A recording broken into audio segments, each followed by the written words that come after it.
बसंत पंचमी क्यों मनाई जाती है? क्यों इस दिन मां सरस्वती की पूजा होती है?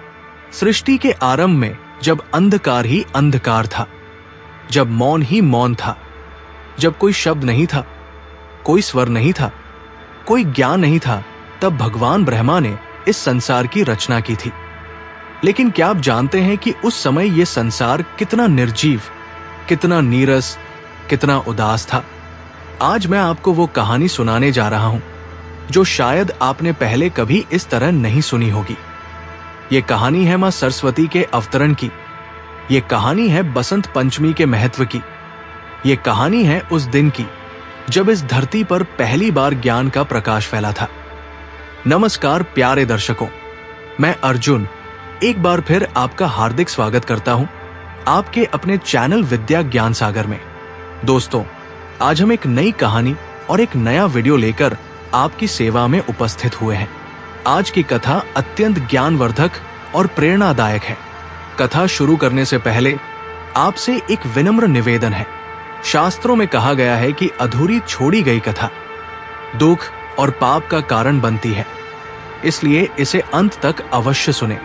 और अगर आप अपनी मां से सच्चा प्रेम करते हैं तो इस वीडियो को लाइक करें, हमारे चैनल को सब्सक्राइब करें और कमेंट में मां लिखकर अपना समर्थन दें। तो आइए बिना किसी विलंब के आरंभ करते हैं आज की प्रेरणादायक कथा। जब ब्रह्मा जी ने सृष्टि की रचना की तो उन्होंने सोचा था कि वे एक अद्भुत संसार बनाएंगे। उन्होंने पर्वत बनाए, नदियां बनाई, वृक्ष बनाए, पशु पक्षी बनाए और अंत में मनुष्य की रचना की। लेकिन जब उन्होंने अपनी रचना को देखा तो उनका हृदय भारी हो गया। क्यों?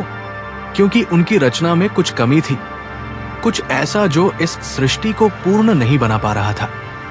पर्वत थे लेकिन उनकी गूंज नहीं थी, नदियां थी लेकिन उनका कलकल स्वर नहीं था, पक्षी थे लेकिन उनकी चहचहाट नहीं थी, मनुष्य थे लेकिन वे मूक थे, गूंगे थे, एक दूसरे से बात नहीं कर सकते थे।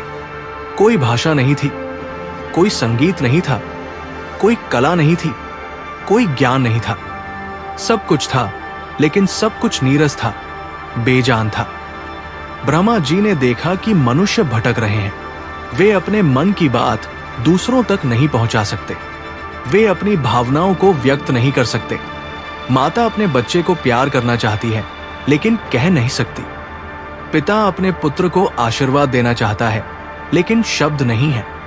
प्रेमी अपनी प्रेमिका से प्रेम प्रकट करना चाहता है लेकिन भाषा नहीं है। गुरु अपने शिष्य को ज्ञान देना चाहता है लेकिन माध्यम नहीं है। ब्रह्मा जी का हृदय पीड़ा से भर गया। उन्होंने सोचा, मैंने क्या किया? मैंने तो एक अधूरी सृष्टि बना दी। ये संसार तो एक कारागार बन गया है जहां सब कुछ होते हुए भी कुछ नहीं है। उन्हें अपनी रचना पर ग्लानि होने लगी। वे व्याकुल हो गए, उनकी आंखों में आंसू आ गए। एक पिता की तरह जिसका बच्चा बोल नहीं सकता, वैसे ही ब्रह्मा जी का हृदय दुखी हो गया। ब्रह्मा जी अपनी पीड़ा को अधिक समय तक सहन नहीं कर सके। उन्होंने निर्णय लिया कि वे भगवान विष्णु के पास जाएंगे और उनसे इस समस्या का समाधान मांगेंगे। ब्रह्मा जी क्षीर सागर की ओर चल पड़े, जहां भगवान विष्णु शेषनाग की शैया पर विराजमान थे और माता लक्ष्मी उनके चरणों की सेवा कर रही थी। जब ब्रह्मा जी वहां पहुंचे तो उनका चेहरा उतरा हुआ था, उनकी आंखें नम थी। भगवान विष्णु ने तुरंत समझ लिया कि कुछ गंभीर समस्या है। उन्होंने पूछा, ब्रह्मा देव, आप इतने व्याकुल क्यों हैं? क्या हुआ? ब्रह्मा जी ने अपनी व्यथा सुनाई। उन्होंने कहा, प्रभु, मैंने सृष्टि की रचना की लेकिन ये सृष्टि अधूरी है। इसमें प्राण तो है लेकिन स्वर नहीं है। यहाँ जीवन तो है लेकिन संगीत नहीं है। यहाँ मनुष्य तो है लेकिन भाषा नहीं है। मुझसे बहुत बड़ी भूल हो गई है। मैं अपनी रचना को पूर्ण नहीं बना सका। मुझे बताइए, मैं क्या करूं? भगवान विष्णु ने मुस्कुराते हुए कहा, ब्रह्मा देव, ये कोई भूल नहीं है, ये तो एक अवसर है। आप एक महान शक्ति का आह्वान करें, एक ऐसी शक्ति जो इस संसार को वाणी दे सके, संगीत दे सके, कला दे सके, ज्ञान दे सके। आप अपने कमंडल से जल लें और उसे धरती पर छिड़के। उस जल से एक देवी का आविर्भाव होगा जो आपकी इस समस्या का समाधान करेंगी। ब्रह्मा जी को आशा की किरण दिखाई दी। उन्होंने कहा, लेकिन प्रभु, ये देवी कौन होंगी? उनका नाम क्या होगा? भगवान विष्णु ने कहा, वे वाग देवी होंगी, वाणी की अधिष्ठात्री देवी। वे ज्ञान की देवी होंगी, कला की देवी होंगी, संगीत की देवी होंगी। उनके हाथों में वीणा होगी जो संगीत देगी। उनके मुख से शब्द निकलेंगे जो भाषा देंगे। उनकी कृपा से ज्ञान का प्रकाश फैलेगा। उन्हें सरस्वती कहा जाएगा क्योंकि वे सरस अर्थात रसमय होंगी और वती अर्थात धारण करने वाली होंगी। ब्रह्मा जी ने भगवान विष्णु के निर्देशानुसार अपने कमंडल से जल लिया, लेकिन वे सोच में पड़ गए कि इस जल को कहाँ छिड़के? कौन सा स्थान इतना पवित्र होगा जहां ज्ञान की देवी का अवतरण हो सके? कौन सा समय इतना शुभ होगा? तभी उन्होंने देखा कि प्रकृति में एक परिवर्तन आ रहा है। सर्दी की कड़ाके की ठंड धीरे धीरे कम हो रही थी। पेड़ों पर नए पत्ते आने लगे थे, फूल खिलने लगे थे, हवा में एक मधुर सुगंध फैल रही थी। सारा वातावरण प्रसन्न लग रहा था। यह बसंत ऋतु का आगमन था। ब्रह्मा जी ने सोचा, यही सही समय है जब प्रकृति स्वयं नया जीवन ले रही है, जब चारों ओर उल्लास है, जब सब कुछ नया हो रहा है, तब ज्ञान की देवी का अवतरण होना चाहिए। और वो दिन था माघ महीने के शुक्ल पक्ष की पंचमी। ब्रह्मा जी ने अपने कमंडल का जल धरती पर छिड़का और तभी एक अद्भुत चमत्कार हुआ। उस जल से एक दिव्य प्रकाश निकला। वो प्रकाश इतना तेजस्वी था कि देवता भी अपनी आंखें बंद कर गए। धीरे धीरे वो प्रकाश एक रूप लेने लगा और उस प्रकाश से एक अत्यंत सुंदर, दिव्य, तेजस्वी देवी का आविर्भाव हुआ। वे श्वेत वस्त्र धारण किए हुए थी जो ज्ञान की शुद्धता का प्रतीक था। उनकी 4 भुजाएं थी। एक हाथ में वीणा थी जो संगीत और कला का प्रतीक थी। दूसरे हाथ में पुस्तक थी जो ज्ञान का प्रतीक थी। तीसरे हाथ में माला थी जो ध्यान और एकाग्रता का प्रतीक थी। और चौथे हाथ में कमल था जो पवित्रता का प्रतीक था। उनके साथ एक हंस था जो विवेक का प्रतीक था, जो दूध और पानी में भेद कर सकता था, सार और असार में फर्क कर सकता था। देवी का मुखमंडल इतना दिव्य था कि उसे देखकर सभी देवता मंत्रमुग्ध हो गए। उनकी आंखों में करुणा थी, उनके होठों पर मुस्कान थी, उनके चेहरे पर शांति थी। वे मां सरस्वती थी, वाग देवी थी, ज्ञान की देवी थी। मां सरस्वती ने जैसे ही अपने हाथों में वीणा उठाई और उसके तार छेड़े, एक मधुर स्वर निकला। यह संसार का पहला संगीत था, पहला स्वर था। सारी सृष्टि स्तब्ध रह गई। पर्वतों ने पहली बार उस स्वर की गूंज सुनी। नदियों ने पहली बार कलकल करना सीखा। पक्षियों ने पहली बार चहचहाना सीखा। हवा ने पहली बार सरसराना सीखा। और तब मां सरस्वती ने अपने मुख से पहला शब्द बोला, ओम।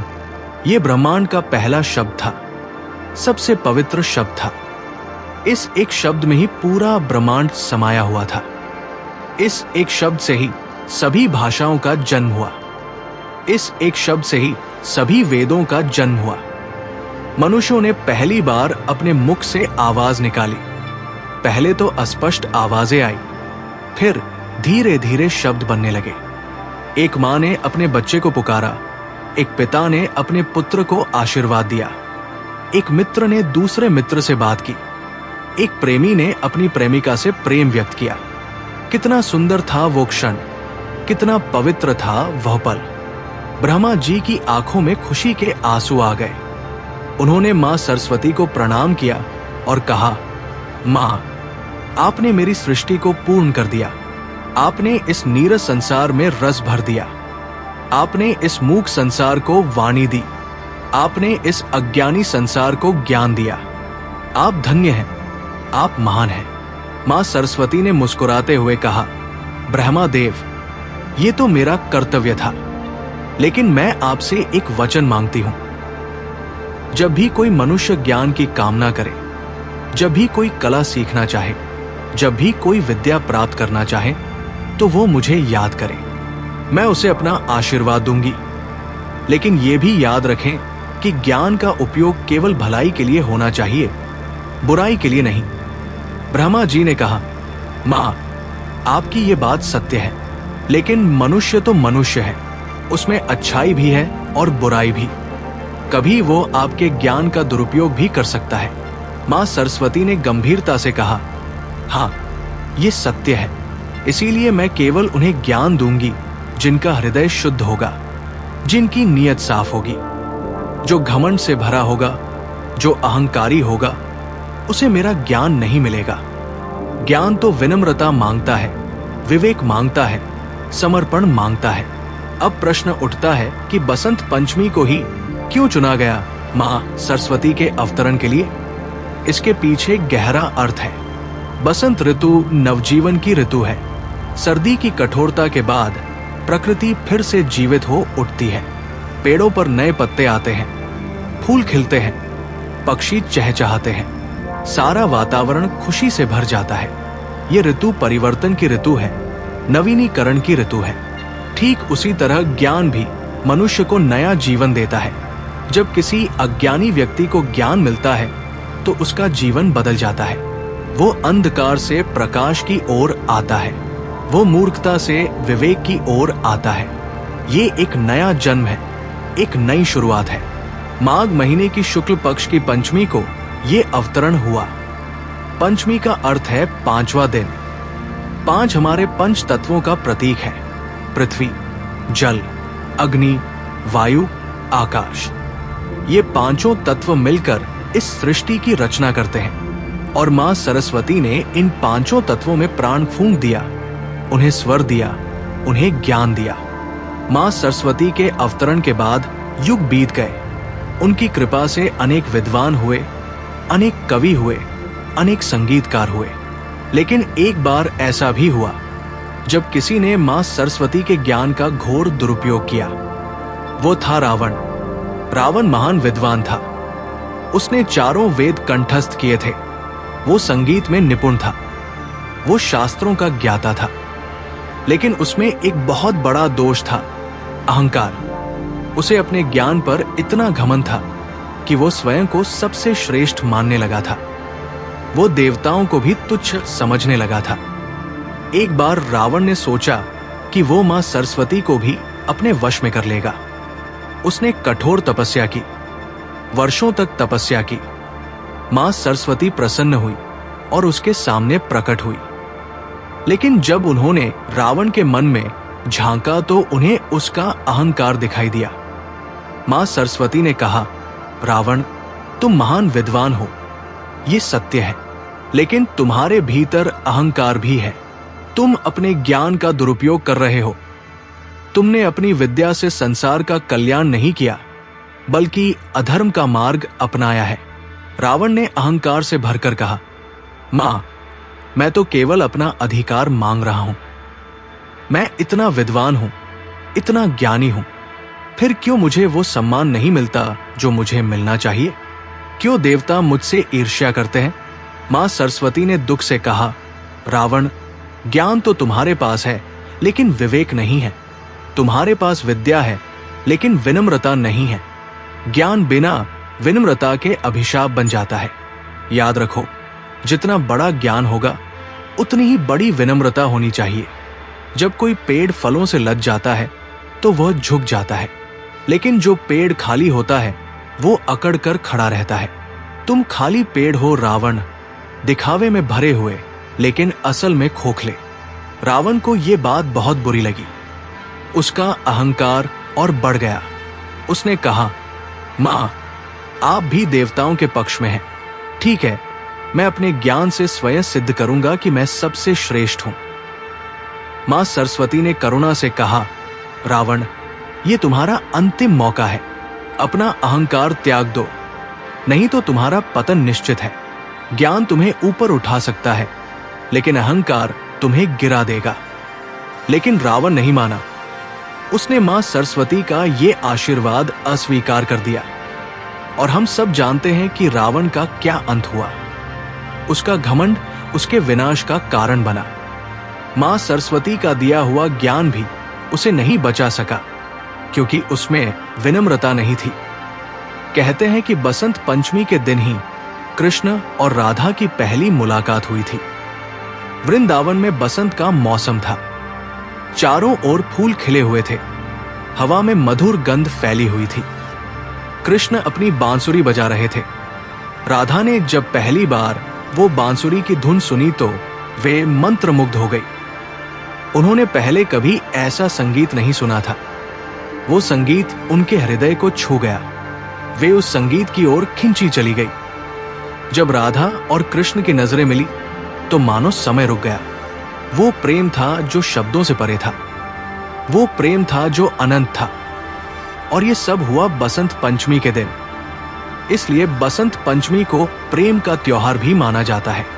कुछ जगहों पर मान्यता है कि इसी दिन कामदेव का जन्म हुआ था। कामदेव प्रेम के देवता है, इसलिए बसंत पंचमी को मदन पंचमी भी कहा जाता है। इस दिन को बहुत पवित्र माना जाता है। मां सरस्वती की भव्य प्रतिमा बनाई जाती है। विद्यालयों और घरों में पूजा होती है। बच्चों को नए कपड़े पहनाए जाते हैं। ये दिन शिक्षा का दिन है, संस्कृति का दिन है। मां सरस्वती के प्रत्येक प्रतीक का गहरा अर्थ है। श्वेत वस्त्र, श्वेत रंग शुद्धता का प्रतीक है। ये दर्शाता है कि ज्ञान शुद्ध होना चाहिए। ज्ञान में कोई मिलावट नहीं होनी चाहिए, कोई स्वार्थ नहीं होना चाहिए। जैसे श्वेत रंग में कोई और रंग नहीं मिला होता, वैसे ही ज्ञान में कोई बुराई नहीं मिली होनी चाहिए। वीणा, वीणा संगीत का प्रतीक है, लेकिन केवल संगीत नहीं। वीणा में कई तार होते हैं। हर तार अलग स्वर देता है, लेकिन जब सब तार मिलकर बजते हैं तो मधुर संगीत बनता है। ये प्रतीक है कि जीवन में भी विविधता है। हर व्यक्ति अलग है, लेकिन जब सब मिलकर चलते हैं तो समाज में सामंजस्य बनता है। पुस्तक, पुस्तक ज्ञान का भंडार है। यह दर्शाती है कि ज्ञान को संरक्षित करना जरूरी है। पीढ़ी दर पीढ़ी ज्ञान को आगे बढ़ाना जरूरी है। पुस्तकें हमारी विरासत है, हमारी संस्कृति है। माला, माला ध्यान और एकाग्रता का प्रतीक है। ज्ञान प्राप्त करने के लिए मन को शांत रखना जरूरी है। एकाग्र होना जरूरी है। भटकते मन से ज्ञान नहीं मिलता। कमल, कमल पवित्रता का प्रतीक है। कमल कीचड़ में खिलता है, लेकिन कीचड़ उसे छू नहीं पाता। वैसे ही एक ज्ञानी व्यक्ति संसार में रहता है, लेकिन संसार की बुराइयां उसे प्रभावित नहीं करती। वो निर्लिप्त रहता है। हंस, हंस विवेक का प्रतीक है। कहते हैं कि हंस दूध और पानी के मिश्रण से केवल दूध पी सकता है, पानी छोड़ देता है। वैसे ही एक ज्ञानी व्यक्ति सार और असार में भेद कर सकता है। वो सत्य को पहचान सकता है, असत्य को त्याग सकता है। चार भुजाएं, चार भुजाएं चार दिशाओं का प्रतीक है। यह दर्शाता है कि ज्ञान सर्वव्यापी है। ज्ञान की कोई सीमा नहीं है। मां सरस्वती सभी दिशाओं में ज्ञान का प्रकाश फैलाती है। तो ये थी कहानी मां सरस्वती की। ये थी कहानी बसंत पंचमी की। मां सरस्वती ने इस संसार को वाणी दी, संगीत दिया, कला दी, ज्ञान दिया। उन्होंने इस नीरस संसार को रसमय बना दिया। उन्होंने इस मूक संसार को स्वर दिया। उन्होंने इस अज्ञानी संसार को ज्ञान का प्रकाश दिया। तो आइए इस बसंत पंचमी पर हम सब मिलकर मां सरस्वती से प्रार्थना करें। उनसे ज्ञान मांगे, विवेक मांगे, शक्ति मांगे, लेकिन साथ ही विनम्रता भी मांगे, करुणा भी मांगे, प्रेम भी मांगे। क्योंकि ज्ञान तभी सार्थक है जब उसके साथ प्रेम हो, करुणा हो, मानवता हो। ओम एस सरस्वत्यै नमः। जय मां शारदे, जय मां सरस्वती, जय ज्ञान, जय विद्या।